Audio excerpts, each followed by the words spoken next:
Alors, ce qui caractérise Blandine, elle est présidente du réseau de recherche sur l'innovation.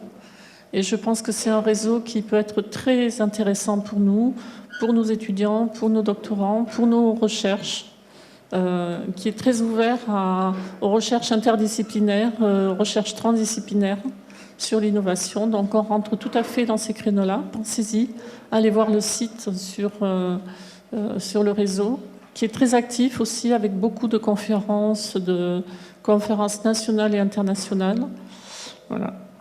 Et également, elle est rédactrice en chef de la revue Innovation, de la revue d'économie de management de l'innovation, The Journal of Innovation Economics and Management, qui sont donc des lieux de publication intéressants pour nous. Voilà, donc ces thèmes de recherche portent sur l'économie de l'innovation, mais vraiment avec accès sur cette question du développement durable, donc innovation et développement durable, autour de deux grands ensembles de travaux, des travaux plus en économie industrielle sur l'entreprise, ce qu'elle appelle, et elle a travaillé sur la notion de capital savoir aussi, des ouvrages là-dessus, et aussi sur le rôle de l'économie circulaire et les mutations territoriales qui sont engendrées par l'économie circulaire, avec notamment la mise en évidence de l'importance de la mise en relation des acteurs, l'importance des coordinations, des modes de gouvernance, etc., dans ces processus d'économie circulaire. Et elle a déjà publié 2 ouvrages sur l'économie circulaire et le développement durable en 2016 et en 2017. Voilà, donc la question qu'on lui a posée pour cette conférence, c'est la question de l'économie circulaire et comme levier de transformation des systèmes, des mésosystèmes, comme les filières et les territoires, et d'analyser quels sont les mécanismes, les freins, leviers, comment créer un système d'innovation spécifique qui permette la mise en ressources, la mise en commun de ressources, et de créer des collectifs qui se coordonnent pour travailler le développement territorial. Donc les objectifs de ma présentation sont les suivants. Premièrement, je souhaite présenter donc la diversité des projets d'économie circulaire à l'échelle des territoires. Donc, ce sera le premier point de ma présentation, donc qui s'intitule Économie circulaire et nouvelles convergences industrielles à l'échelle des territoires. Puis ensuite, je souhaiterais donc étudier le rôle possible que peuvent jouer les projets d'économie circulaire dans le développement territorial et dans la transition donc vers le développement durable. Ce sera donc mon second point. L'économie circulaire comme levier de transition à l'échelle des territoires, avec un focus particulier sur les filières comme niche d'expérimentation pour des innovations de différentes sortes. Et puis donc le troisième point, je voudrais aussi insister sur certaines limites et en même temps sur certains facteurs de succès pour que les projets d'économie circulaire mènent en réalité au développement territorial ou à la transition donc vers le développement durable. Donc oui, ce que je voulais dire aussi, c'est que cette présentation s'inscrit donc à partir de travaux réalisés sur le thème de l'écologie industrielle au départ, donc dans le cas de Dunkerque. Donc Dunkerque, je pense que vous situez tous, hein, c'est une ville presque, une ville du nord de la France. Non, mais je veux dire, il y a peut-être des personnes qui ne sont pas comment dire, françaises et donc qui connaissent simplement Dunkerque via des souvenirs historiques sur la Seconde Guerre mondiale. Dunkerque s'est construite donc après la Seconde Guerre mondiale, a été construite. Enfin, les politiques publiques ont construit une vaste zone industrielle, donc un pôle industriel lourd à Dunkerque. Il y en avait 2 en France, Dunkerque et puis Marseille, Fos-sur-Mer.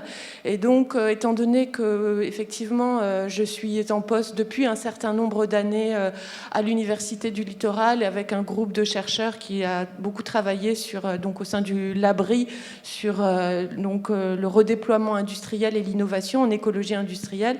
Même si ce n'était pas mon premier sujet de recherche, eh bien, j'ai été amenée à m'y intéresser davantage.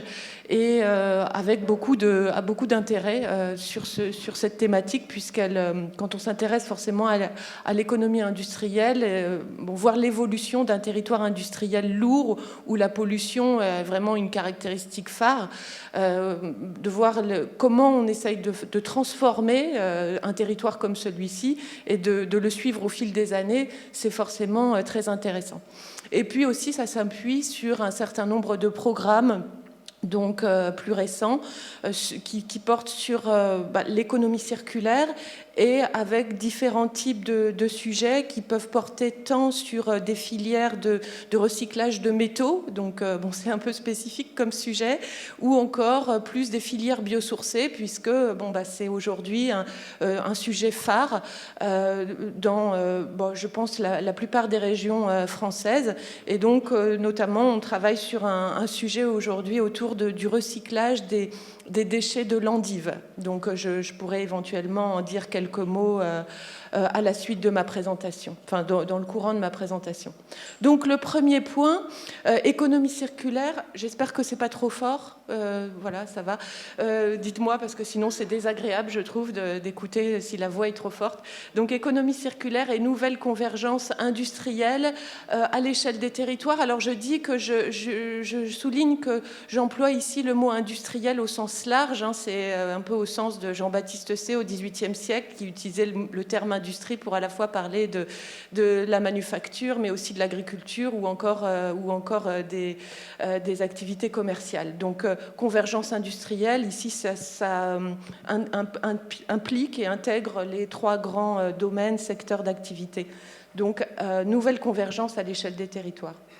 Alors, simplement, je reviens sur des choses que vous, bien sûr, vous connaissez, mais ça me semblait quand même important de revenir sur quelques points. L'économie circulaire, donc, s'inscrit en opposition avec le mode d'organisation des activités économiques dit linéaire, dans lequel, donc, se succèdent différentes phases, l'extraction, la production, la consommation et le fait de jeter les produits une fois consommés. Et de fait, ce modèle d'organisation des activités donc linéaire s'est construit avec les premières révolutions industrielles et a été de plus en plus remis en question du fait des problèmes de pollution environnementaux qui se sont avérés de plus en plus importants dans la seconde partie du XXe siècle et puis bien sûr dans la période récente. Donc catastrophes industrielles, changements climatiques, etc., qui ont amené à une remise en cause, une nécessaire remise en cause de ce modèle d'organisation des activités économiques. Donc c'est là où l'économie circulaire apparaît. Hein. Alors il y a une généalogie avec différents termes qui se sont aussi succédés pour arriver aujourd'hui à la prédominance de l'économie circulaire qui va peut-être bientôt être dépassée par d'autres termes comme celui de la décarbonation d'ailleurs, mais bon. L'économie circulaire reste quand même un sujet clé. Et l'idée, alors j'aime bien les schémas de Allenby, où donc sur la partie droite du transparent, on voit en haut un modèle en quelque sorte linéaire dans lequel l'écosystème productif s'appuie sur des ressources considérées comme illimitées, qui rentrent dans cet écosystème, et en sortent des déchets eux-mêmes illimités.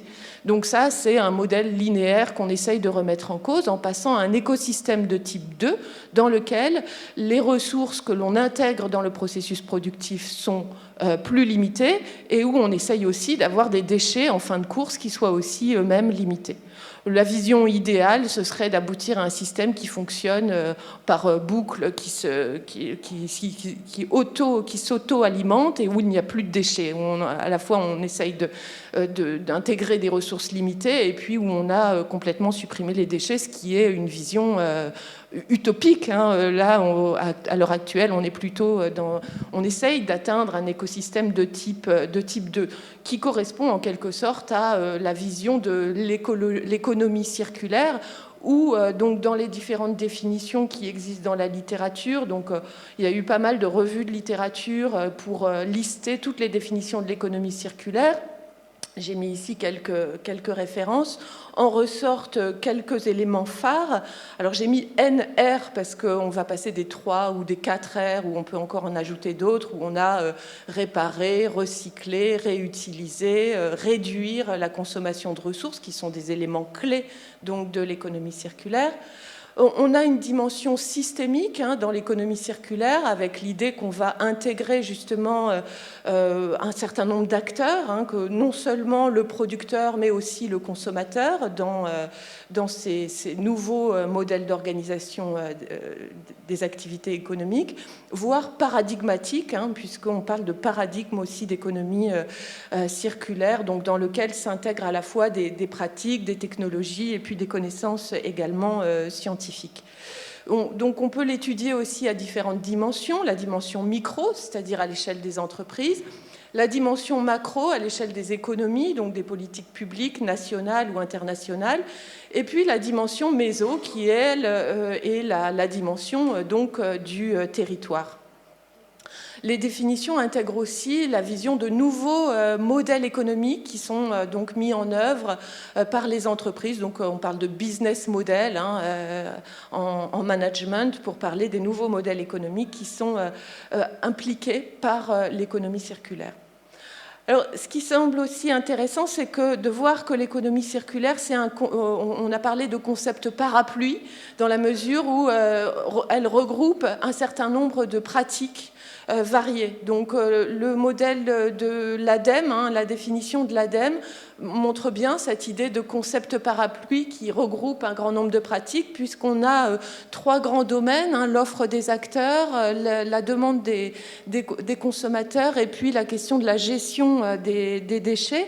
Et donc à l'intérieur, on a 7 piliers ou 7 pratiques qui vont de l'extraction, donc l'exploitation et les achats durables, l'éco-conception qui signifie donc le fait de prendre en compte les impacts environnementaux à chacune des étapes du processus de production, l'écologie industrielle qui signifie le fait que les déchets des uns vont devenir le matériau, la matière première des autres et où on va construire donc des symbioses industrielles, et puis l'économie de la fonctionnalité où on va essayer de réfléchir sur les usages, sur la fonction des produits et surtout des services, puisqu'on va essayer de remplacer la location, donc remplacer les produits, la vente des produits par leur location et donc par des services. On a aussi donc la consommation responsable, l'allongement de la durée de vie et puis toutes les pratiques de recyclage. Alors, j'ai mis aussi le schéma de la Fondation MacArthur sur la droite du slide parce qu'il me semblait que c'était assez intéressant de voir que dans sa portion centrale, on a un schéma assez linéaire qui part de l'extraction des ressources jusqu'à la distribution des biens et où on a des boucles. Donc la notion d'économie circulaire, c'est la notion de boucle, de réutilisation, de recyclage, intégration, à la fois donc de nutriments techniques qui se situent dans la partie droite du schéma. Donc recycler tout ce que l'on peut réutiliser, tout ce qu'on peut réutiliser de matériel, d'éléments techniques, mais aussi sur la partie droite, et c'est pour ça que je l'ai mis ici, on a aussi tous les nutriments biologiques qui apparaissent dans la définition de MacArthur, donc avec la capacité de réutiliser aussi des éléments biologiques, ou d'en faire des coproduits et de les valoriser autrement, donc en créant de nouvelles filières de production d'énergie ou d'autres filières biosourcées. Donc c'était intéressant de voir que l'agriculture, et je vais y revenir, est aussi intégrée dans l'économie circulaire, même si il y a quand même un biais industriel assez fort lorsque l'on étudie l'économie circulaire. Alors, il s'agit aussi ici de faire un lien entre l'économie circulaire et la question des territoires. Et en fait, on peut dire que ce lien, il a été souvent, longtemps sous-estimé dans la littérature. Déjà, la définition française de l'ADEME, de l'économie circulaire, ne fait pas de référence forte au développement territorial. De plus, dans les politiques d'économie circulaire des différents pays européens, dans les feuilles de route qui sont définies à l'échelle nationale dans l'Union européenne, L'impact économique, il est bien sûr souligné, mais le lien avec le développement territorial, alors on va parler par exemple de création d'emplois, de création d'entreprises, d'attractivité, mais l'ancrage territorial de ces dynamiques également n'apparaît pas, hein, ce sont des travaux qui le mettent en avant. Si on s'intéresse aux indicateurs de l'économie circulaire, on voit qu'ils ont beaucoup été développés à l'échelle des entreprises, donc à l'échelle micro, aussi à l'échelle nationale ou internationale, donc vraiment à l'échelle des politiques publiques ou de la Commission européenne. Mais si on s'intéresse au territoire, on a beaucoup moins de référentiels d'indicateurs pour mesurer l'économie circulaire à l'échelle des territoires.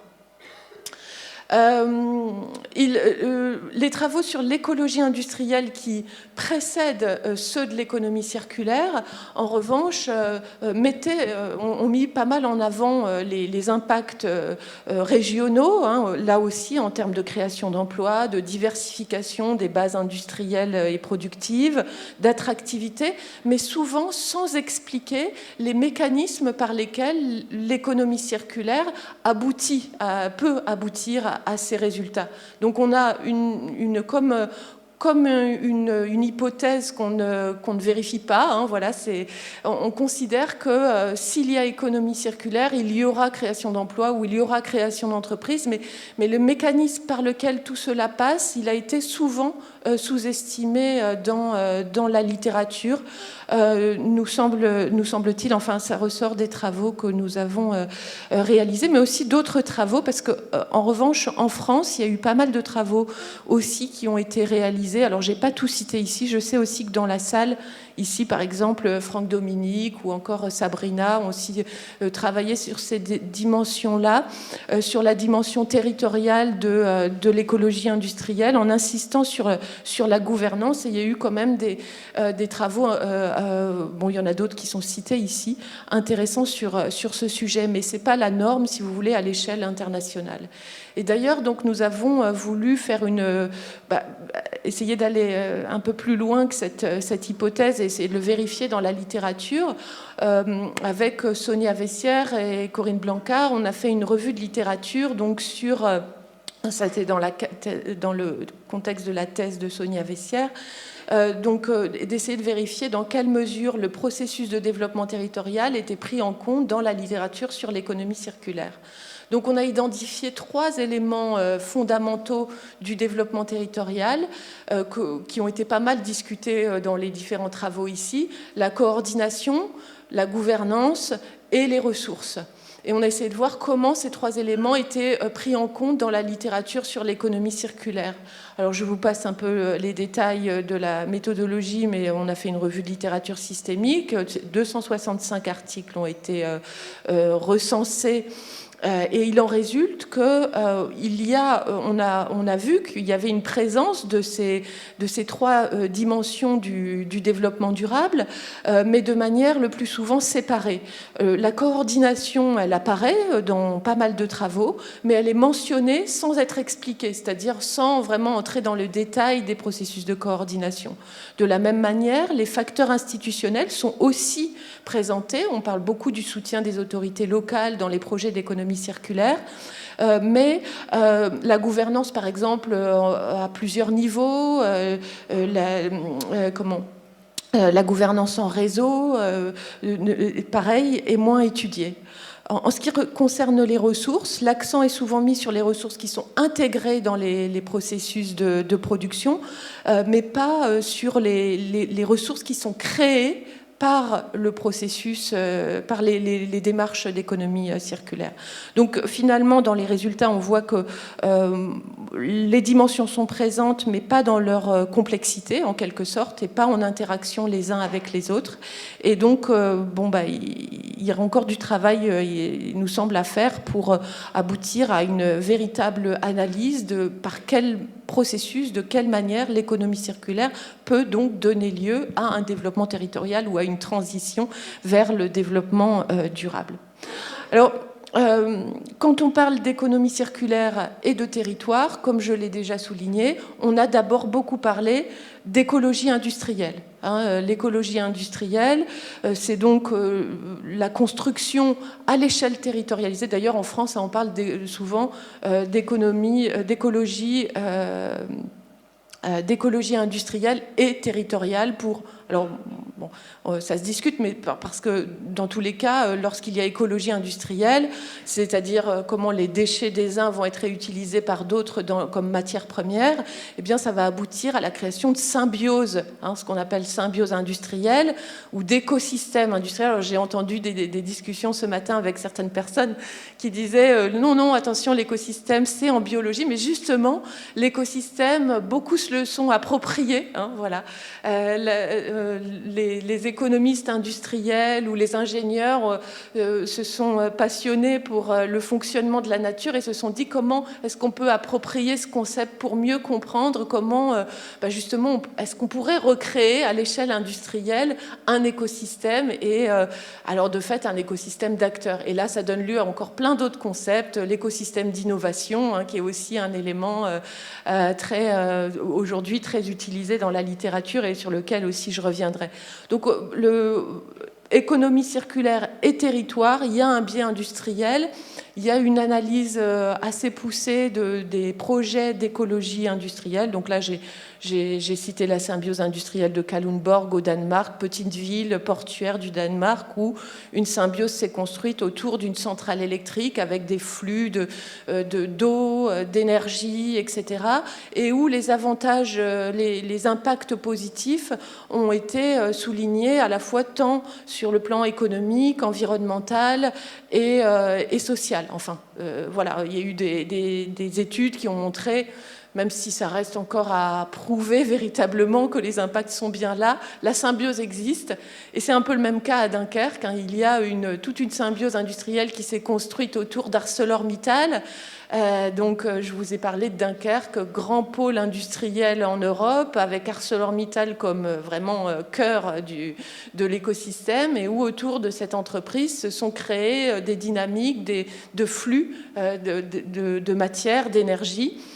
Donc, par exemple, les chaleurs fatales sont réutilisées pour le chauffage urbain, les gaz sidérurgiques pour produire de l'énergie, l'eau de la centrale nucléaire permet de chauffer de l'aquaculture. Enfin, il y a tout un ensemble de réseaux comme ça qui se sont construits, mais j'y reviendrai tout à l'heure sur les dynamiques créées et les impacts. C'est quand même un peu plus encore, ça manque de preuves réelles, de résultats tangibles en matière d'innovation, de développement économique ou social.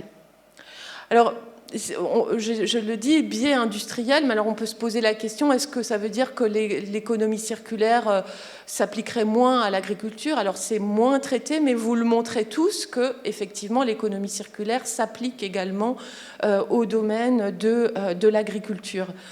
Et ça, c'était aussi ce que soulignait le schéma de MacArthur, que je vous ai montré tout à l'heure, la fondation MacArthur, avec l'analyse des intrants biologiques et des boucles de réutilisation des intrants biologiques dans les processus de production. Donc, applicabilité à l'industrie et à l'agriculture, mais aussi, par l'économie circulaire, peut-être l'émergence de nouvelles convergences d'activités agricoles et industrielles et de services à l'échelle des territoires, portés par les projets s'inscrivant dans l'économie circulaire. Et donc là, comme je l'ai dit tout à l'heure déjà, les travaux qui sont menés dans le programme TETRAE en sont une illustration.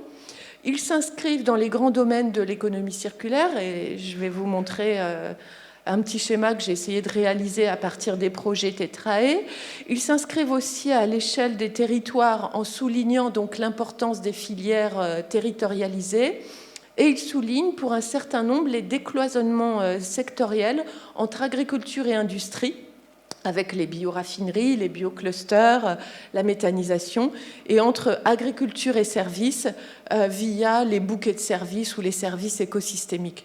Donc voilà ce que donne le schéma. Donc j'ai repris le modèle ADEME, hein, vous voyez, avec l'offre des acteurs économiques, la demande des consommateurs et puis la gestion des déchets, donc avec au cœur l'objectif d'une transition écologique des systèmes agricoles, forestiers et d'élevage. Et donc j'ai essayé de replacer, en repartant de l'exploitation durable, les différents projets. Alors je vous dis tout de suite, je me suis basée sur les résumés qui ont été faits dans le cadre des projets. Alors peut-être que vous allez me dire que non, mon projet ne va pas là, il va plutôt ici. Je suis tout à fait ouverte à la discussion. Hein. De ce que j'ai compris des projets, de ce que j'ai écouté aussi ce matin, ça me semblait relativement pertinent, mais bon, à vous de me dire si ça correspond bien.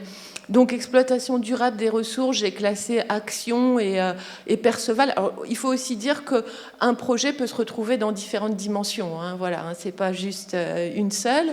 Les symbioses agricoles, donc ça, c'est plutôt en référence avec l'écologie industrielle, justement. Hein, donc, tout ce qui est symbiose industrielle, circuit court à l'échelle des territoires. Donc là, j'ai classé Ampera, Métrobio, Mavi, Présence et Transat. L'éco-conception, donc ici c'est plutôt l'éco-conception pas des produits mais l'éco-conception des filières avec tout ce qui concerne les itinéraires de production plus sobres et résilients et aussi les indicateurs de durabilité. Donc ici on peut encore retrouver Action, Agri-Aura 2050, Rafu, Solenae et Taïok. Ensuite, les services, donc là c'est plus l'économie de la fonctionnalité, la réflexion autour des usages, des fonctionnalités, donc les services écosystémiques et les bouquets de services, donc Agri-Aura, à nouveau, Ampera, Mavi, Perceval, Présence, Solenae, Tetrae, qui donc mettaient tous en avant cette dimension de services écosystémiques. L'alimentation bio durable et adaptée, donc avec Défibio, FARC, Partage et Translag. Et puis la gestion des déchets avec le recyclage, la valorisation des coproduits ou des déchets, donc à la fois alimentaires et maraîchers, avec Biocoque, FARC, Rafu et Tetrae. Et donc au cœur de tout ça, on voit bien l'importance des filières territorialisées, d'une part. Également, ce qui a été beaucoup discuté hier, la co-construction, la recherche. Alors là, j'ai mis pluridisciplinaire, mais on pourrait aussi parler de transdisciplinaire, comme l'a montré Tom, dont je n'essayerai pas de prononcer le nom de famille, pardon. Et donc la recherche participative, la question des communs, avec aussi Partage, Tract et TFC qui mettent particulièrement en avant ces dimensions dans leur résumé.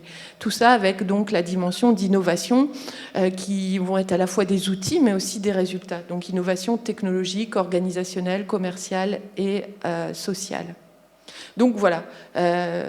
Tous vos projets, à mon avis, s'inscrivent dans une certaine mesure dans l'économie circulaire.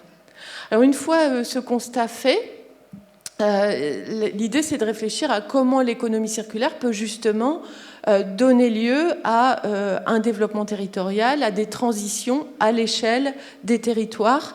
Et donc ça conduit à aussi insister sur la notion de filière. J'espère que je ne suis pas trop longue. Ça va ? Donc, le cadre d'analyse qui permet de réfléchir à ça et qu'on a essayé de construire donc avec, au travers des différentes thèses ou programmes qui ont été menés au sein de l'équipe à laquelle j'appartiens, l'idée c'est de voir donc...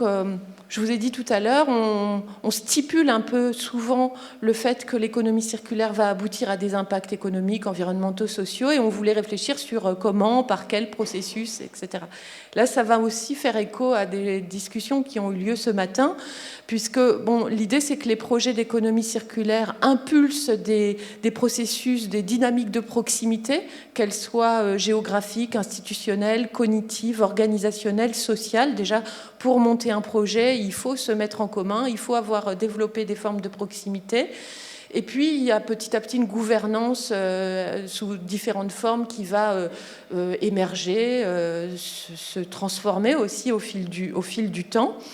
Et ces proximités vont donner lieu à des effets d'agglomération qui vont permettre à la fois d'identifier des ressources à partir desquelles les projets d'économie circulaire vont se mettre en œuvre, mais aussi d'aboutir à la création de nouvelles ressources spécifiques donc au territoire. Tout ça porté par des innovations de différentes formes. Et donc, ces créations de ressources vont, donc qu'elles soient immatérielles ou matérielles en termes de connaissances, d'infrastructures ou encore de ressources tangibles, eh bien, l'hypothèse que l'on fait, c'est qu'elles vont renforcer l'attractivité d'un territoire par le biais d'une spécialisation ou d'une diversification, qu'elles soient donc très différentes ou assez proches des activités menées déjà sur le territoire, et donc aboutir à la création d'emplois et à la transition par l'évolution de la trajectoire territoriale. Alors ça paraît très linéaire, mais en réalité ça ne l'est pas, puisque c'est un processus interactif. Un tel processus de développement territorial connaît des avancées, des reculs, peut passer d'une phase à une autre, y revenir. Donc même si dans la présentation c'est présenté de manière linéaire, en réalité ça ne l'est pas. C'est beaucoup plus mélangé que cela en fait. Et puis, d'un autre côté, ce n'est pas quelque chose qui se termine à un moment donné, c'est toujours dans une dynamique évolutive. Et donc, on est toujours amené à réfléchir si le fait de ne pas avoir d'impact à un moment donné signifie l'échec ou signifie qu'on est toujours dans le processus de développement qui va aboutir à un moment donné à des résultats.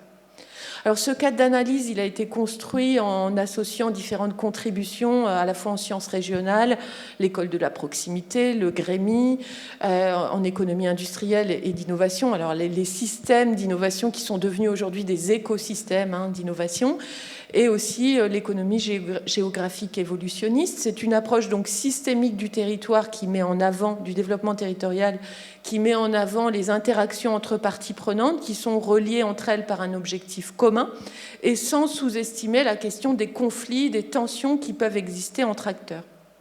Donc, comme je l'ai dit, c'est un processus interactif. Et puis, ce développement territorial donc, résulte d'une dynamique spécifique entre proximité, facteur institutionnel et création, valorisation de ressources. Et là, on retrouve les éléments qui étaient dans la revue de littérature que j'ai montrée tout à l'heure. Tout ça menant donc à la prise en considération de la création, à partir de l'économie circulaire, de milieux innovateurs qu'on appellerait aujourd'hui, pour être plus moderne, d'écosystèmes d'innovation. À mon avis, c'est assez proche. Et donc tout ça mu par des effets d'agglomération et l'impact aussi, les conséquences en termes de spécialisation ou de variété reliées ou non. Alors pour illustrer un petit peu, on a essayé d'appliquer ça au cas du territoire industriel de Dunkerque, justement. Donc on a créé par exemple un tableau de bord d'indicateurs pour suivre la symbiose industrielle de Dunkerque. Donc ça veut dire qu'on a appliqué on a créé déjà un ensemble d'indicateurs parce qu'ils n'existent pas en tant que tels. On n'a pas trouvé d'indicateurs types à appliquer à un territoire comme celui de Dunkerque. Donc on a reconstruit, adapté un certain nombre d'indicateurs et puis on en a créé aussi certains avec les institutions locales. Donc à la fois sur la stratégie, la gouvernance, sur la symbiose industrielle elle-même, c'est-à-dire les entreprises impliquées, les types de relations, les types de flux qui peuvent exister, et puis des éléments plus sur le développement économique, alors les moyens économiques qui ont été mis dans le processus de développement de ces symbioses, et puis les impacts également économiques et environnementaux. On a fait ensuite une enquête sur le terrain auprès d'un ensemble d'acteurs, privés, publics, institutions, etc., pour voir un peu, essayer de noter, entre guillemets, mais voilà, noter pas pour dire c'est bien ou c'est pas bien, mais pour voir un processus d'évolution de ces différentes dimensions dans le cas donc, de la symbiose industrielle de Dunkerque. Donc on a vu que tout ce qui est stratégie, gouvernance, communication, ça s'améliore beaucoup, ça se transforme beaucoup. Donc la synthèse des indicateurs, c'était plutôt très positif. En ce qui concerne la symbiose industrielle, on avait, là aussi on a des résultats qui sont intéressants, même si il y avait quelques points qui restaient insuffisants. Là où on a le plus de regret, peut-être, c'est sur les résultats économiques de tout ça, où ceci, en matière d'innovation observée, de création d'emplois, à l'heure où on a fait l'enquête, hein, bien sûr, reste encore en devenir, ou difficile à mettre en avant dans leur relation directe avec le projet d'économie circulaire. Idem pour les impacts environnementaux. Il y en a, mais ça reste quand même pas si évident que ça à prouver, en quelque sorte, hein. Et ça reste aussi encore largement en devenir. Donc on l'a aussi appliqué à l'idée d'un écosystème d'innovation circulaire où on retrouve un peu les résultats, c'est-à-dire que ce soit au niveau des acteurs, des relations, des ressources même créées. Certaines ressources sont créées, qu'elles soient immatérielles ou matérielles, communes à l'ensemble des acteurs de la symbiose, mais en termes de résultats économiques, on est quand même encore en deçà de ce qui pouvait être espéré par les moyens mis en œuvre à la fois en termes de ressources financières ou d'énergie des acteurs pour aboutir à des résultats. Alors vous avez peut-être entendu parler de Dunkerque récemment avec la décarbonation, avec des projets d'installation de gigafactories, etc. Et bien là, la question se pose de savoir si c'est des projets qui s'inscrivent dans la même dynamique que celle de la symbiose industrielle, ou bien si ça se surajoute et où les facteurs d'attractivité ne seraient pas ceux liés à la symbiose industrielle. Bon, on pourra en rediscuter si vous voulez par la suite. Donc on a aussi travaillé sur la gouvernance hein, qui s'est vraiment améliorée. Alors, je ne vais pas entrer dans le détail de tout ça, mais simplement pour dire qu'au départ, on avait une gouvernance qui était assez fragmentée, avec d'un côté des entreprises qui menaient des actions pour relier, pour développer les flux, les collectivités qui se sont impliquées, mais qui elles-mêmes n'avaient un ensemble de collectivités qui avaient du mal à trouver leur fonction précise dans... donc il y avait des overlaps, enfin des superpositions d'actions entre les différentes institutions qui rendaient un peu l'image un peu floue en matière de gouvernance. Tout ça s'est beaucoup amélioré.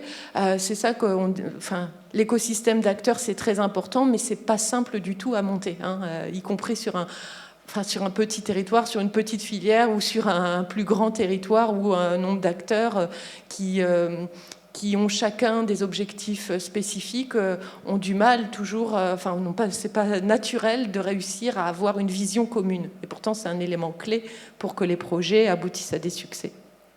Donc il y a eu beaucoup d'améliorations, beaucoup de nouveaux développements dans ce domaine qui laissent espérer que les résultats économiques seront un jour présents, mais pour l'instant, il reste encore difficile, encore une fois, à mesurer. Alors si on s'intéresse, alors c'est valable pour l'industrie, mais c'est encore plus flagrant pour l'agriculture. Si on s'intéresse à l'économie circulaire à l'échelle des territoires dans le domaine de l'agriculture, il y a une notion qui apparaît, un concept qui apparaît comme clé et que vous utilisez tous, c'est la notion de filière, hein, bien sûr, et de filière territorialisée. Donc je voulais aussi évoquer cela, hein, l'économie circulaire et la transition en territoire, ce sont les filières territorialisées qui apparaissent comme des niches d'expérimentation, d'innovation technologique, organisationnelle, commerciale et sociale aussi. Ce matin, on a beaucoup parlé de justice sociale et c'est important aussi à intégrer dans l'analyse. Juste pour revenir un petit peu sur la notion de filière, donc elle a été développée en France hein, dans les années 70-80, hein, dans l'économie industrielle qui se développait à l'époque très fortement en France, avec dans le contexte du développement de la mésoéconomie, hein, donc de l'analyse à l'échelle des secteurs, des territoires, etc. Et la définition des filières, c'était une définition à la fois, au départ, hein, à la fois, disons, technocratique ou statistique, à des fins de comptabilité nationale, avec une succession d'étapes productives. Mais les économistes industriels de l'époque sont allés bien plus loin puisqu'ils ont aussi considéré la filière non seulement comme une succession d'étapes, mais aussi, donc à la fois filière produit, mais filière technologie, où des technologies de base donnent naissance à des branches puis à des produits. Mais on considérait les interrelations donc systémiques entre acteurs. Donc on parlait déjà à l'époque de filières comme espace de relations commerciales et financières, et des espaces de stratégie d'acteurs. Donc ça, c'est les auteurs Morvan, Jacquemin, Reynelli, Debande, qui ont beaucoup travaillé sur la notion de filière à cette période-là. Et ça s'inscrivait dans les objectifs de la politique industrielle française, qui voulait à la fois construire des champions nationaux et aussi aboutir à une cohérence nationale, c'est-à-dire avoir la maîtrise de certains segments des filières d'activité dans un contexte de concurrence qui devenait de plus en plus international. Cette analyse des filières de l'époque, des années 70 et 80, elle a été un petit peu remise en cause, ou en tout cas un peu mise sous silence dans le courant des années 90 et 2000, à la faveur de la globalisation des stratégies des firmes, du découpage productif à l'échelle internationale. J'espère que je vous endors pas trop. Pardon, c'est normal, c'est l'heure qui fait ça. C'est pas moi, bien sûr. Pardon. Donc, c'est vrai que la voix, en plus, un petit peu... Bon. Donc, courage.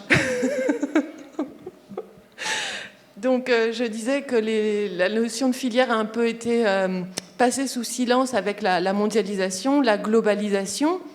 On a parlé plutôt des global value chains, etc. Mais il me semble qu'aujourd'hui, elle revient au cœur de l'actualité, notamment dans l'actualité à la fois politique et académique, et en particulier à l'échelle territoriale, et ce pour plusieurs raisons. Donc la première raison, c'est justement la remise en cause des global value chains dans un contexte de crise, Covid-19, guerre, etc., qui pose des questions sur l'indépendance des régions, des États dans un certain nombre de productions industrielles ou agricoles ou d'énergie, etc. Donc là, vous avez tous des exemples en tête lorsque je dis ça. Que ce soit des médicaments, que ce soit du gaz, que ce soit, des semi-conducteurs aussi, très importants pour l'économie d'aujourd'hui. Donc tout ça remet en avant la notion de filière de production et de leur maîtrise donc à l'échelle des pays et des régions. Deuxième raison qui pousse à la remise en avant de la notion de filière, c'est le changement climatique, les problèmes environnementaux qui amènent à des réflexions et à des politiques de développement de nouvelles filières énergétiques alternatives ou complémentaires aux énergies pétrosourcées.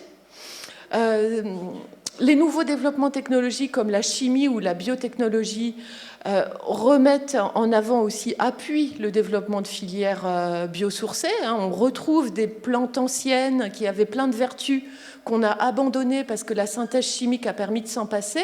Et aujourd'hui, à la faveur du retour au naturel, on se réintéresse à ces plantes, au lin, à Isatis tinctoria, à un ensemble au chanvre, etc. Et on voit en plus comment les progrès scientifiques et techniques amènent à considérer de nouvelles molécules qu'on va pouvoir utiliser dans un grand nombre de secteurs d'activité, du bâtiment à la pharmacie, à l'alimentation, etc. Et puis enfin, le changement climatique amène aussi à une transformation des filières existantes avec l'idée de renforcer leur durabilité. Et donc là aussi, ça amène à intégrer justement les piliers de l'économie circulaire dans le fonctionnement des filières. Et c'est en cela qu'on peut, je pense, considérer que les filières deviennent des niches ou des écosystèmes innovants, où sont testées donc justement de nouvelles pratiques. Donc j'ai repris le schéma de Gills sur les transitions, en considérant, donc Gills, il met en avant le paysage technologique, le régime socio-technique et les niches d'innovation. C'est dans les niches qu'apparaissent les innovations qui vont aider le régime socio-technique à se transformer, donc à évoluer. Donc si on applique ici à notre raisonnement, le régime socio-technique pourrait passer d'un modèle linéaire à un modèle circulaire, Et les innovations donc naissent dans des niches que sont les filières territorialisées qui expérimentent les nouvelles pratiques et qui donc, si ces nouvelles pratiques parviennent à se diffuser, pourront modifier le régime socio-technique. Donc c'est en ça qu'elles pourraient être des vecteurs que l'économie circulaire, via les filières territorialisées, pourrait être un vecteur de transition vers le développement durable. Alors leur rôle de ces filières biosourcées dans la transition vers le développement durable, elles sont, et vous l'avez aussi bien souligné, notamment avec la conférence d'hier sur les Living Labs, elles peuvent être des sources de connaissances inter- ou transdisciplinaires au travers de Living Labs dans le cadre donc, des projets Tetrae.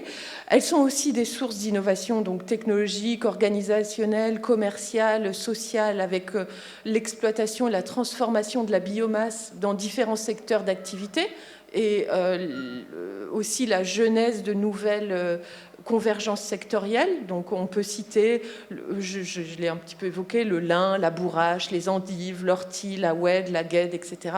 et plein d'autres filières que vous étudiez également. Et elles sont aussi des démonstrateurs, donc des prototypes en quelque sorte de formes d'organisation qui pourraient essaimer plus largement en termes de gouvernance, d'implication de l'économie sociale et solidaire, par exemple, dans les transformations. Alors pour finir, quelles conditions pour une transition vers le développement durable à partir de l'économie circulaire ? Oui, on peut revenir sur le paradoxe de l'économie circulaire. Alors c'est une petite métaphore, ça fera penser, ça vous fera certainement penser à d'autres paradoxes du même type, où donc on peut dire l'économie circulaire est présente partout dans les discours politiques, dans les stratégies d'entreprise, mais beaucoup plus difficile à observer dans la réalité des pratiques.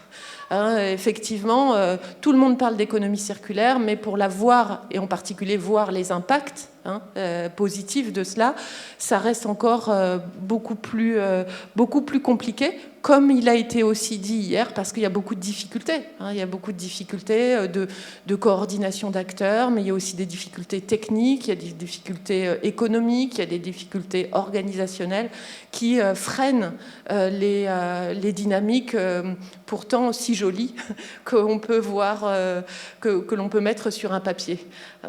Et donc, pour que cela fonctionne, encore une fois, et là, c'est pas extrêmement nouveau ce que je dis, mais que l'idée qu'il y ait un ensemble d'acteurs reliés entre eux avec un objectif partagé, donc la construction d'écosystèmes, ça reste un élément déterminant pour aboutir à un succès, donc interaction fondée sur différentes formes de proximité. Le succès qui peut déjà être mesuré par la création de ressources matérielles ou immatérielles à partir des projets d'économie circulaire. Maintenant, c'est qu'un intermédiaire pour avoir des impacts économiques, environnementaux et sociaux. Des ressources, alors aussi passées, et ça aussi, ça a été un petit peu souligné dans certaines communications, passer des ressources comme commun à la construction d'un commun territorial qui pourrait être un déterminant de projets d'économie circulaire réussis. Et en fait, l'idée, c'est que pour identifier des ressources héritées sur un territoire et les gérer collectivement, ce qui correspond plus ou moins à la définition d'un commun au sens des ressources, bien, il faut qu'il y ait une appropriation collective du territoire. Il faut non seulement que les acteurs se coordonnent entre eux, mais qu'ils partagent la même vision, ce qui peut être les mêmes valeurs, ça a été dit par certains. Donc ça peut être aussi très long, mais ça semble être un prérequis pour qu'on puisse justement gérer les ressources en commun et en créer de nouvelles, et donc aboutir, là encore, au renforcement du commun territorial. Donc le commun territorial comme prérequis et comme résultat des projets d'économie circulaire. Et puis alors comme aussi enjeu, et de la même manière un élément de succès, facteur de succès, mais aussi enjeu, La question de la durabilité, qui est un résultat, mais qui doit être aussi un processus, qui doit être pris en compte tout au long de la construction des filières territorialisées. Et ça non plus, c'est pas tout à fait simple, parce qu'on risque de se satisfaire d'une durabilité plutôt faible, alors que l'idée, c'est d'avoir une visée transformative, justement, et que ça nécessite peut-être les chemins, comment dire, les méthodes ASIRPA qui peuvent aider à cela, ou encore donc de réflexion continue sur les enjeux, sur les attendus, ou encore aussi s'appuyer sur des tableaux de bord d'indicateurs, mais on voit qu'appliquer ça à l'ensemble d'une filière, ça relève vraiment d'importantes difficultés et les résultats sont rarement satisfaisants. Il y a aussi la question de la massification, parce que souvent les expériences naissent dans des micro-filières, et pour aboutir à la massification, et que ce soit donc rentable, par exemple, je ne sais pas moi, transformer les déchets de l'endive en bioplastique ou faire de la teinture bleue à partir d'Isatis tinctoria avec des méthodes nouvelles, il va falloir massifier pour atteindre une certaine rentabilité. Or, si l'on massifie, on revient sur des critères de rentabilité qui peuvent remettre en cause d'autres critères plus sociaux, par exemple, ou plus fondés sur la durabilité. Bon, il y a plein de questions qui se posent comme ça sur la question de la durabilité des filières liées aussi à leur massification. Et puis les caractéristiques structurelles du territoire jouent aussi dans les résultats qui peuvent être obtenus ou non. Et ça, je pourrais aussi développer en parlant du territoire de Dunkerque, mais je pense que j'ai fini. Voilà. Et je vous remercie. Alors simplement, avant de terminer, il y a un certain nombre de références à la fois des travaux menés par l'équipe et puis de travaux plus globaux que j'ai utilisés. Je voudrais juste finir, comme l'a souligné Daniel, je m'occupe de la revue Innovation, Journal of Innovation Economics, bien sûr pas toute seule, avec une grande équipe. Et donc j'ai mis là quelques couvertures de numéros qui concernent les sujets que vous traitez et qui peuvent donc vous intéresser, donc notamment les 2 derniers numéros sur l'agriculture et alimentation en transition durable et Sustainable Agri-Food System, qui ont été coordonnés par Mireille Matt, que vous connaissez très certainement, mais aussi la revanche des communs, la bioéconomie, l'économie circulaire, les systèmes alimentaires, le changement climatique, coordonné par Jean-Marc Touzard. Aussi, donc j'ai dit Innovative Agri-Food System par Corinne Tanguy notamment. Et puis une autre revue aussi gérée par le réseau où il y a un numéro sur les filières de production biosourcées justement à paraître et où certains éléments que j'ai présentés donc se retrouvent dedans. Voilà, je vous remercie beaucoup pour votre attention. Merci Blandine, c'est toujours super intéressant, passionnant d'avoir quelqu'un qui vient un peu d'ailleurs, quoi. Malgré, tu as beaucoup parlé d'agriculture, d'alimentation, mais tu viens quand même d'approche d'économie industrielle, tu viens du Nord, tu viens pas de l'INRAE, voilà, enfin bon, donc, et ça, du coup, ça nous met un peu en regard, ça nous décale, ça décale notre regard, ça nous pose des questions, ça montre comment dans d'autres sphères académiques, les choses avancent, sont vues. Ça montre aussi en creux la méconnaissance que ces autres sphères peuvent avoir éventuellement de ce qu'on a fait à INRAE sur l'agriculture-alimentation. Voilà, donc je voulais peut-être réagir d'abord sur ça, montrer aussi que dans les travaux qui ont été menés sur l'agriculture, sur les systèmes alimentaires, on a quand même toute une longue tradition, on va dire, renouvelée, et en plein renouvellement, de prise en compte de ces conditions de la circularité, et puis ensuite poser quelques questions peut-être. Puis c'est à tout le monde de poser des questions. Donc première chose, c'est quand j'essaie d'avoir un regard un peu historique sur les grandes transformations de l'agriculture depuis le néolithique, donc indépendamment des recherches, bon, okay, c'est en fait on a l'impression que l'agriculture elle a connu après néolithique une révolution importante au XVIIIe et XIXe siècle qui s'est justement fondée sur la reconnexion, donc sur la circularité, c'est l'introduction des légumineuses, l'association d'agriculture-élevage qui permet l'augmentation des rendements, etc., au nord, en Europe. Donc on a vraiment une phase où l'activation de cette circularité, de ces reconnexions, a permis le premier développement. Et puis ensuite, on a une phase d'industrialisation de l'agriculture qui a pris son apogée après la Seconde Guerre mondiale, où là, au contraire, on a eu séparation, spécialisation, et là, on est rentré dans la lecture linéaire que tu as. Et puis, on peut se penser, en tout cas, alors que partout dans le monde aussi, on continue à avoir des approches, on essayait de maintenir ou de renforcer les intégrations agriculture-élevage, par exemple. Et puis, on a l'impression qu'aujourd'hui, depuis quelques années, on a de nouveau une sorte de réactivation de la circularité, réintroduction de l'élevage dans les systèmes de culture. On travaille dans mon labo là-dessus, Marc Morène par exemple, et puis d'autres. Les circuits courts, la territorialisation, la gestion des déchets, etc. Donc on a l'impression qu'il y a une forme de cycle de la circularité. Enfin voilà, et puis, bon, ça c'était mon première réaction. Deuxième réaction, c'est surtout sur les recherches qui ont été menées sur ces transformations agricoles. Et à INRAE, en fait, on va dire qu'il y a 4 recherches historiques qui ont quand même abordé ces questions de circularité. Et puis, il y a des évolutions récentes. Dans les 4 lignes historiques, il y a quand même les approches systémiques de l'agriculture, des exploitations agricoles, puis des systèmes agraires qui ont été à la base de la création du SAD, où là, quand on regarde ce qui s'est fait, c'était vraiment la mise en exergue, l'analyse de ces interactions entre l'agriculture et l'élevage, la fertilité, la manière dont de manière cohérente pouvait se gérer à l'échelle d'une exploitation, puis à l'échelle d'un territoire, un système agraire, ces connexions entre les flux, le travail, la diversité des... Non, donc on avait déjà cette question qui était très présente, et on les trouvait aussi pas mal au sud, dans les approches des collègues du CIRAD, et qu'on continue. Moi, j'ai en tête des choses, même une sorte de mythe de la petite exploitation haïtienne qui est en autosuffisance, où tout fonctionne sur la circularité, etc. Les déchets sont réutilisés, ou les rizières qui réutilisent ça. Donc on a cette première grande ligne qui a existé, qui a produit des approches qui sont restées peut-être dans notre domaine. Et puis on a 3 autres lignes historiques, peut-être qui ont aussi avancé, sur les filières.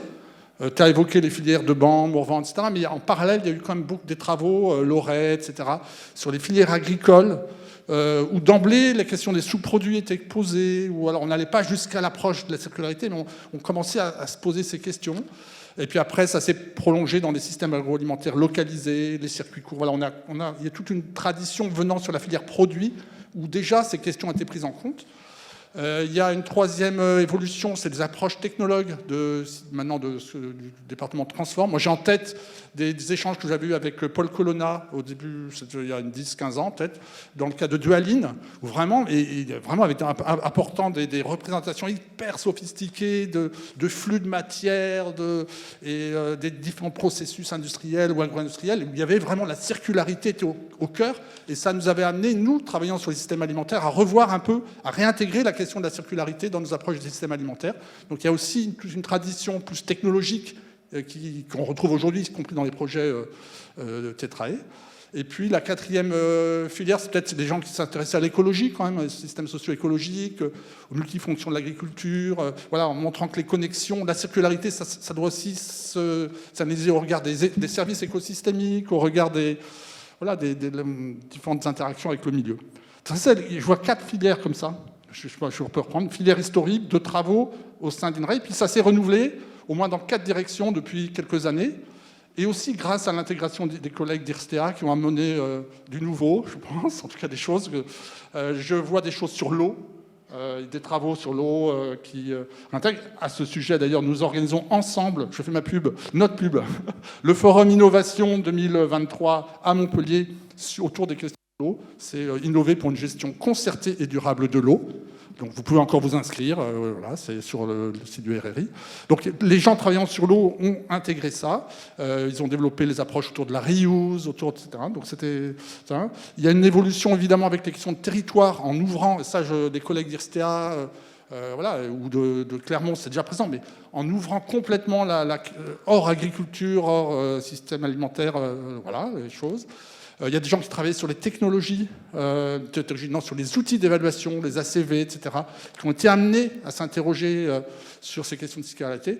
Et puis, depuis 2, 3, 4 ans, on a quand même un métaprogramme à INRAE qui s'appelle Better, qui est sur la bioéconomie territoriale, alors qui est ciblée sur les villes. C'est ça qui est intéressant, c'est ce renouvellement, en tout cas la mise en avant de la question de l'économie territoriale au sein d'INRAE, elle est venue de travaux ciblés sur les villes, en disant à partir des villes, voilà, on va travailler sur les nouveaux modèles, les villes comme captant les ressources, les réutilisant, voilà, et donc il y a des approches techniques, des approches économiques, des approches en termes de gouvernance qui sont vraiment intéressants.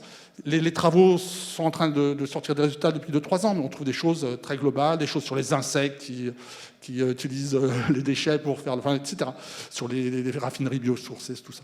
Donc on a toutes ces évolutions qui existent au sein d'INRAE. Donc voilà, à chaque fois, c'est souvent, alors je sais pas, on pêche un peu par orgueil peut-être. Ouais, nous, déjà, ça fait très longtemps qu'on travaille sur l'économie circulaire. Et elle arrive avec son truc d'économie circulaire, mais bon, mais en fait, c'est aussi notre faute, quoi. Je pense qu'on on est aussi resté dans nos mondes agricoles en travaillant sur ces approches sans avoir la capacité ou les opportunités pour les amplifier, voir comment on pouvait, voilà. Donc ça, c'est un appel au dialogue entre les deux programmes. Et alors, dans les questions qu'on peut poser, j'en ai plusieurs, mais la première, c'est est-ce qu'on a... Ça, c'est ce qui se fait à Better qui me pose des questions. Est-ce que finalement, on va avoir une sorte d'économie circulaire des champs contre une économie circulaire des villes? Il y a beaucoup de choses qui sont maintenant autour des villes, comme les... Voilà. Et je vois d'autres travaux, mais moins amorcés, ou que je connais moins bien, sur les...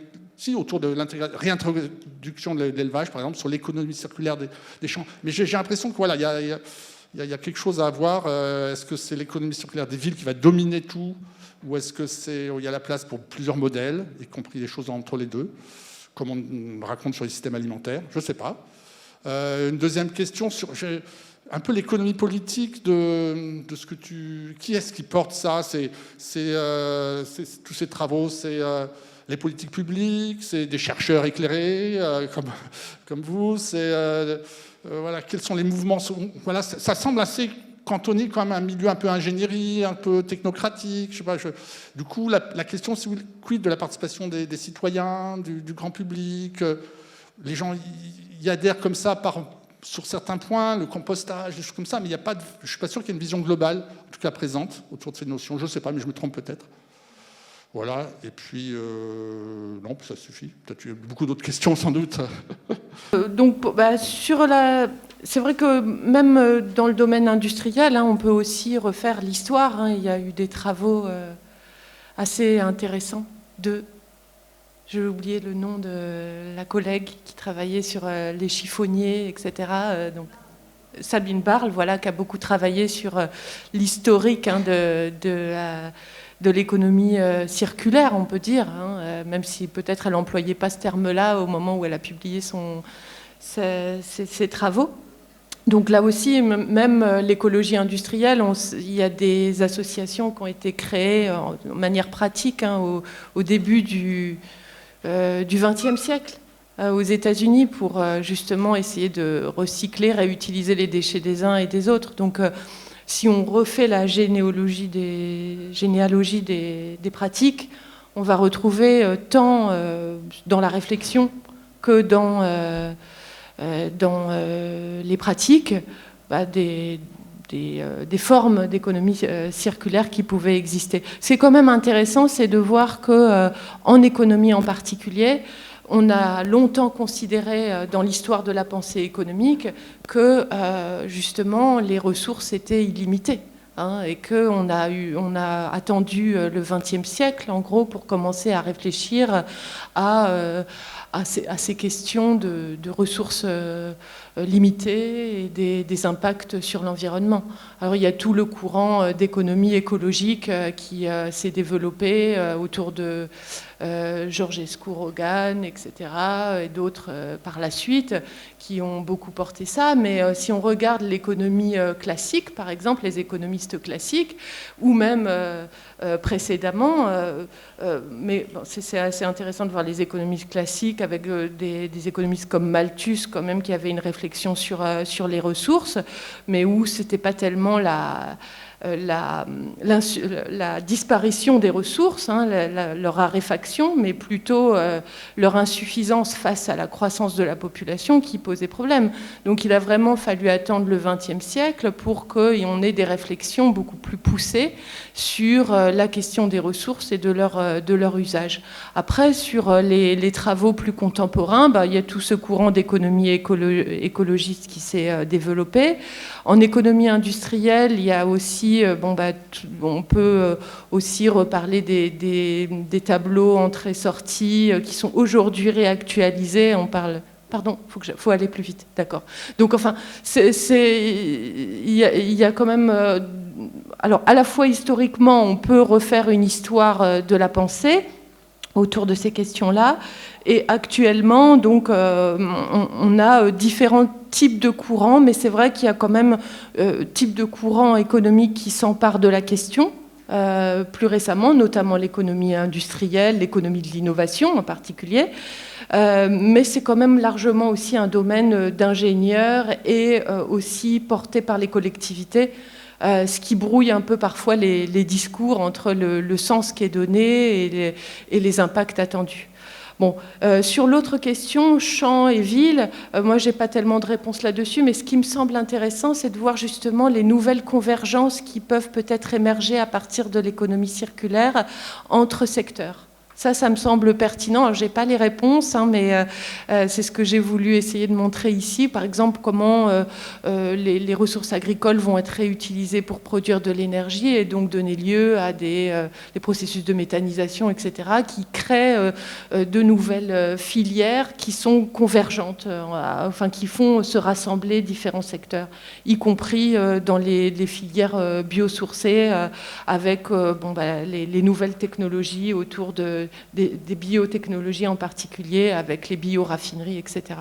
Ça me semblait intéressant aussi à mettre en avant. Mais je n'ai pas vraiment la réponse sur qui va dominer dans... Alors, en fait, une des questions, c'est aussi la place de l'agriculture, c'est-à-dire et de l'alimentation. Et ça, c'est au cœur de tes travaux. Est-ce que finalement, vu les caractéristiques de cette activité, les multifonctions, ses rapports à la nature, les fonctions y compris liées à la convivialité, liées au paysage, etc. Est-ce qu'on n'a pas finalement une chance, et Tétrail va peut-être le démontrer, pour réinvestir toutes ces questions d'économie circulaire à partir de l'agriculture, etc. Blablabla. Je vous bravo. Bonjour, Amaury Felgerol, INRAE. J'ai une question. Donc, est-ce que aujourd'hui le concept d'économie circulaire ne permet-il pas en fait de justifier de nouveaux gros projets industriels en faisant entrer une dynamique de circularité à l'intérieur de ces projets? Et la deuxième partie de la question, c'était est-ce que vous avez des exemples concrets dans lesquels on a pu avoir par exemple un découplage absolu des émissions dans des projets d'économie circulaire et pas seulement réduire par la quantité produite. Parce que voilà, quand je réfléchis à l'économie circulaire au niveau agricole, j'essaye d'imaginer une ferme modèle d'économie circulaire dans laquelle l'énergie du tracteur serait produite par exemple par de la méthanisation, qui permettrait d'avoir une boucle fermée en fait, et d'avoir c'est très compliqué en fait de réfléchir à ça et d'avoir un peu un exemple concret appliqué à l'agriculture par exemple, d'une ferme dans laquelle l'énergie nécessaire à la production serait autoproduite sur la ferme et qui en même temps sortirait plus d'énergie, plus de calories alimentaires en sortie. Merci beaucoup Blandine pour cet exposé et puis pour l'effort que tu as fait de se tourner vers l'agriculture. Effectivement, c'est vrai que je pense qu'on est un secteur où le concept de filière est resté très vivace par rapport aux autres secteurs industriels. Moi, je voudrais revenir sur ton cadre d'analyse et en particulier, quelle place tu fais finalement aux innovations sociales et territoriales, notamment pour la prise en compte, par exemple, de l'action collective dans l'économie circulaire et comment tu vois sa place, tout simplement, dans les processus que tu as décrits. Merci. Bonjour, Claudine Agro. Oui, je voudrais en remettre une petite couche sur la question de l'écosystème. C'est juste pour dire que, enfin, je comprends tout à fait qu'il y ait des intérêts à utiliser comme ça sous forme métaphorique, mais en fait, il y a quelque chose qui est assez profond derrière, parce que en fait, quand on parle de ces écosystèmes dans le cadre de l'économie circulaire, eh bien, ça suppose dans le process en fait qu'on sache redécomposer la nature en ressources qu'on va remettre en système, mais dans un système qui est relativement fermé, contrôlable. Et c'est ça qui fait une très grosse différence avec les notions d'écosystème ou de faire avec les écosystèmes, où là on a forcément une variabilité, des effets de propriété émergente, des effets de systèmes qui sont complètement ouverts, et où il y a toute une discussion sur le fait que le command and control, on n'y arrive pas forcément. Donc là, on recompose en effet des écosystèmes, mais ça suppose qu'on a décomposé avant, ce qui n'est pas toujours...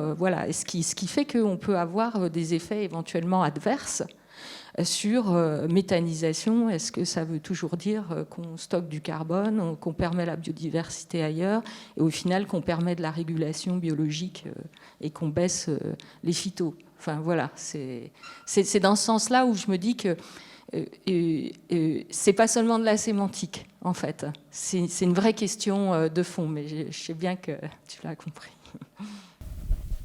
Alors, c'est pas forcément facile d'y répondre, d'ailleurs, à ces questions, hein, mais peut-être pour... moi, je me suis intéressée à l'économie circulaire et au cas de Dunkerque en particulier, parce que, en étant dans un territoire industriel qui était en crise quand j'y suis arrivée, c'est-à-dire dans les années 90, et de voir comment un projet qui a rassemblé les acteurs pouvait éventuellement générer de nouvelles dynamiques et de nouvelles trajectoires vers le développement durable pour un territoire comme celui-ci, d'industrie lourde. Ça crée encore plus de contradictions, hein, d'aller vers le développement durable quand on a autant d'industries polluantes et dangereuses sur un territoire donné. Donc c'est pour ça que je m'y suis intéressée. Donc moi, je ne suis pas dans l'optique de dire l'économie circulaire va résoudre tous les problèmes, et c'est justement, peut-être que les collectivités n'apprécient pas toujours les résultats des travaux que nous faisons, dans la mesure où on ne fait pas du marketing territorial en disant que c'est un projet extraordinaire et que tout va bien avec l'économie circulaire et l'écologie industrielle. Donc, est-ce que ça peut être un outil pour de gros projets industriels encore plus polluants? Certainement. Hein, c'est-à-dire qu'on va essayer, grâce au projet d'économie circulaire, de donner une image nouvelle du territoire et d'attirer de nouvelles entreprises. Maintenant, quelles vont être ces nouvelles entreprises? Et on l'a vu dans le cas de Dunkerque, de nouvelles entreprises classées Céveso, donc très dangereuses, qui certes se connectent avec d'autres entreprises dans une dynamique d'écologie industrielle. Donc les déchets des uns servent, par exemple, on va utiliser les laitiers issus de la production sidérurgique pour faire du ciment dit vert. Donc ça dépend aussi beaucoup des normes qui permettent de dire que le ciment est vert.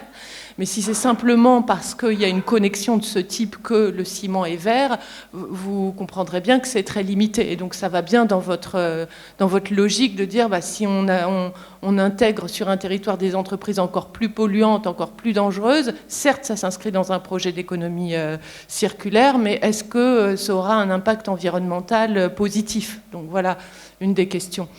D'autre part, l'économie circulaire et l'écologie industrielle a de nombreuses limites aussi, parce que certaines entreprises, dans le cas de Dunkerque toujours, se sont installées et puis ont fermé quelques années plus tard. Donc là, ça veut dire qu'on va remettre en cause des flux qui se sont construits, des liens, et qui vont peut-être jouer comme un facteur de domino, si vous voulez, et remettre en cause toute une dynamique positive. Donc les choses ne sont pas aussi simples que cela.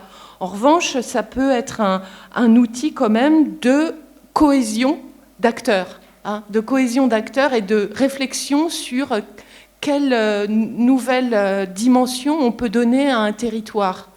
Et c'est ça que moi j'ai trouvé assez pertinent. Et là, dans la réflexion, sur le plan de la gouvernance, on a vu par exemple à Dunkerque, donc pour répondre un petit peu à la question de la place des économies, de l'économie sociale, enfin, ou des innovations sociales dans le cadre d'analyse, on a vu dans le cas de Dunkerque une gouvernance beaucoup plus globale, enfin beaucoup plus systémique, avec l'implication de nombreux acteurs, avec une réflexion collective sur le territoire. Alors ça peut donner des choses positives comme négatives. Vous voyez, c'est pas, les choses ne sont pas tranchées.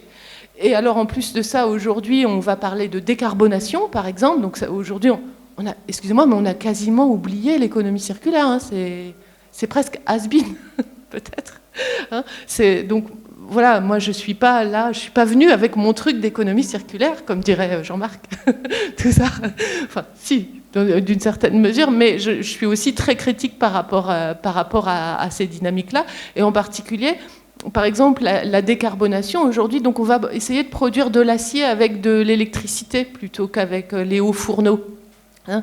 Mais ce faisant, par exemple, toujours dans le cas de Dunkerque, ce faisant, si on remplace par l'électricité, est-ce qu'on ne veut pas remettre en cause certains flux d'écologie industrielle et donc certains éléments de la symbiose industrielle qui s'est construite sur plusieurs années. Donc, je veux dire, l'actualité fait que de nouveaux concepts arrivent, de nouvelles dynamiques arrivent qui peuvent remettre en cause les dynamiques précédentes. Mais moi, ce qui m'a quand même intéressé, c'est de voir comment un projet, en l'occurrence d'économie circulaire, mais ça pourrait être... certainement, le cadre d'analyse s'applique à d'autres types de projets collectifs. Il s'avère qu'aujourd'hui, les projets d'économie circulaire sur les territoires donnent lieu à des nouveaux collectifs de réflexion, de mise en œuvre de nouvelles pratiques qui peuvent dessiner de nouvelles trajectoires. Et c'est ça qui m'a particulièrement intéressée. Les innovations sociales ou plus globalement l'économie sociale et solidaire, elle est de plus en plus impliquée dans les activités d'économie circulaire.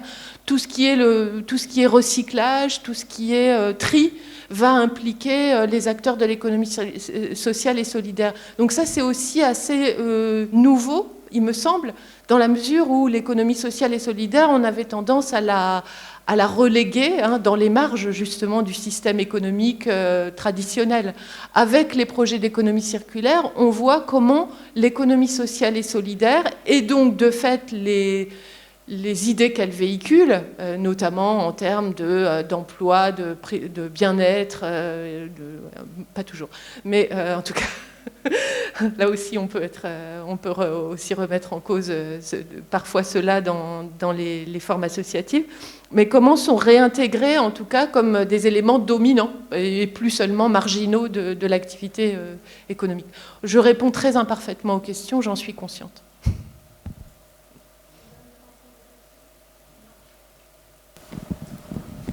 Merci beaucoup pour la présentation. J'avais une question sur le lien que vous pouvez faire entre économie circulaire et robustesse. Est-ce que finalement c'est une façon de rendre les systèmes de production plus résistants à toutes sortes de chocs, ou au contraire c'est une fragilisation parce que il suffit qu'un des acteurs ait un problème et c'est un ensemble qui tombe avec? Alors, les deux, je pense. Les situations sont toutes différentes. Effectivement, dans les projets, dans les symbioses industrielles, c'est tout à fait le cas. Si ça peut être un moyen de créer des effets d'agglomération, des externalités positives pour les entreprises en place et pour attirer de nouvelles entreprises, donc c'est le côté positif. Et ça, on peut l'observer à Dunkerque. Il y a quand même eu des entreprises qui sont venues s'installer pour profiter des infrastructures communes ou bien des flux auxquels ils pouvaient se connecter pour mettre en œuvre leur activité. Mais de la même manière, effectivement, il y a cette idée de fragilité qui est toujours présente, puisque si on a interconnexion, on a interdépendance. Et là, je pense que la force, c'est la résilience, elle peut être renforcée par une gouvernance adaptée, qui donne confiance aux acteurs et qui les incite à rester sur place. Le référentiel que tu nous donnes, c'est donc sur l'économie circulaire. On a d'autres problématiques qui sont contemporaines aussi, notamment autour du changement climatique, de la baisse de la biodiversité. Et donc, comment est-ce que ce modèle d'économie circulaire s'articule avec ces grands enjeux globaux? Je pensais par exemple à la question de la biodiversité, sachant que la valorisation de la biomasse peut conduire à des spécialisations sur certaines productions des territoires concernés qui ne vont pas forcément dans le sens de la préservation de la biodiversité. Donc, est-ce qu'il y a des éléments de réflexion qui vont dans ce sens? J'avoue que je n'ai pas très bien compris ta question. L'idée, c'est de savoir si ce concept et ce référentiel d'économie circulaire peut être pertinent pour traiter à la fois cette question de l'impact environnemental des productions et d'autres enjeux, et notamment la question de la baisse de la biodiversité. Je pense que, alors peut-être pas dans le cas étudié là des symbioses industrielles, mais si par exemple on prend le projet Tetrae, qui vise à alors ils vont mieux l'expliquer que moi certainement, mais qui vise à sauvegarder ou développer les haies, justement. Ça s'inscrit à la fois dans un projet d'économie circulaire et de prise en compte de la biodiversité, puisque les haies vont avoir un effet sur la biodiversité. Donc le fait est que dans l'économie circulaire, on a tellement de pratiques différentes qu'on peut les associer à différents enjeux. Et selon les territoires, les enjeux ne seront pas les mêmes et les pratiques ne seront pas les mêmes. Donc je pense que sur certains territoires, la biodiversité ne sera pas forcément au cœur de la question, mais sur d'autres territoires et sur d'autres types de projets d'économie circulaire, ça peut tout à fait l'être. Par exemple, même sur un projet autour de la bourrache, donc en voulant construire une filière durable autour de la bourrache dans le nord de la France, on réfléchit à comment la bourrache, par ses qualités, va renforcer la biodiversité, parce que c'est une plante qui est pollinisatrice, donc les abeilles vont venir, et donc avec les abeilles, d'autres éléments de la biodiversité. Donc je pense que c'est aussi la complexité de la question, c'est que l'économie circulaire, c'est un peu un mot valise dans lequel on peut intégrer plein de choses différentes. Donc je ne vois pas ça tellement comme un piège, mais plus comme une diversité de pratiques, et la préservation de la biodiversité peut tout à fait être associée à un objectif de recyclage ou de réduction de l'usage de certaines ressources, tous ces éléments-là qui font partie de l'économie circulaire. Oui, merci. Moi, j'avais une question qui va un petit peu dans le sens de ce qui vient d'être discuté, avec le lien avec le développement durable, donc, que tu as utilisé de temps en temps au fil de la présentation. Du coup, la question que je me posais, c'est ça veut dire quoi un développement, un territoire qui assurerait une transition vers le développement durable? Ça veut dire quoi un territoire, un développement territorial durable?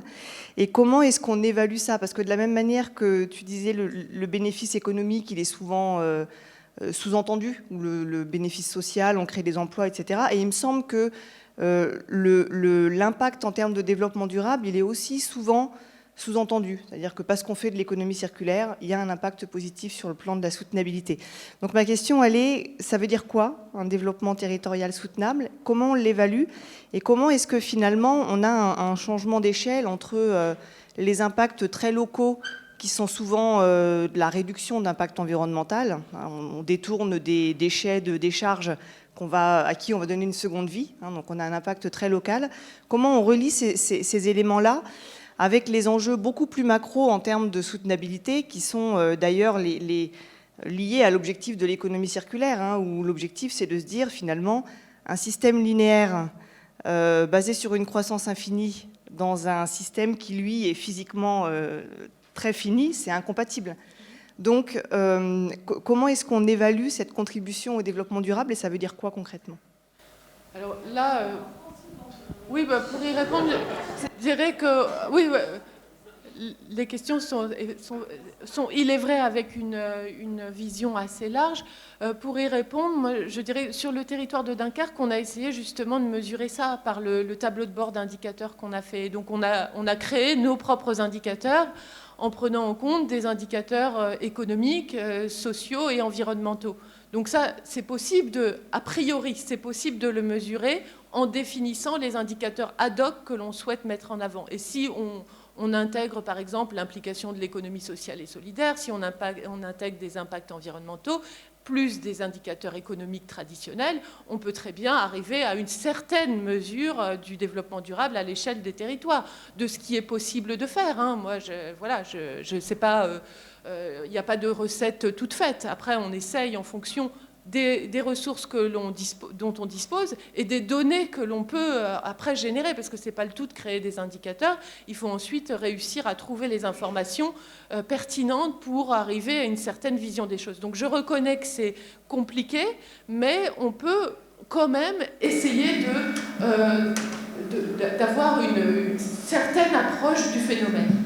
Maintenant, pour que ça aboutisse à une transformation économique globale, de toute façon, on n'en est pas là dans la question des pratiques, hein, dans la réalité des pratiques. Ce qu'essayent de faire les acteurs, c'est de faire des compromis, en quelque sorte. Hein, ce n'est pas ma position de ce qu'il faudrait faire, mais c'est pas, là, mon objectif n'est pas de donner ma propre opinion des choses, simplement de dire peut-être ce qui est mis en œuvre à l'échelle des territoires et ce qui peut éventuellement apporter quelques avantages économiques, sociaux et environnementaux, sans grande révolution.